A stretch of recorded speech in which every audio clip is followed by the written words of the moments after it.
One, I want to say good morning to you. And the reason I asked you to join me this morning is to talk about a particular policy that's being advocated by Councilman Michael Nutter in terms of stop and frisk. There's been a lot of discussions about that particular policy, and the question has been, will that policy really make us safer? I've said throughout the debates that I do not believe that that policy will make us safer as a city, and I believe that policy moves in the wrong direction.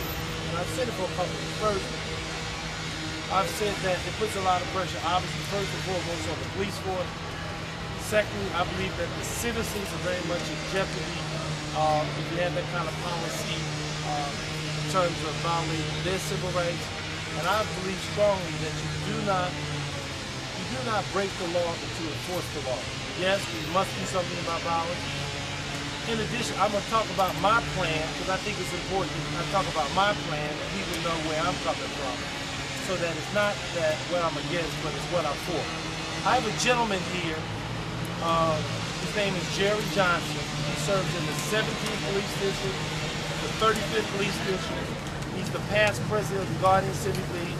He was a sergeant in the Philadelphia Police Force, and he retired from the police force many years ago.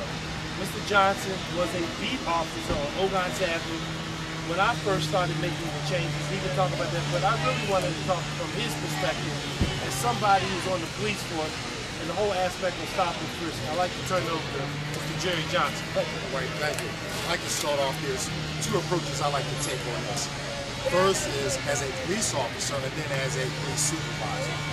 This stop and frisk policy, as a police officer, put a lot of pressure on the uniform officer sitting in the car.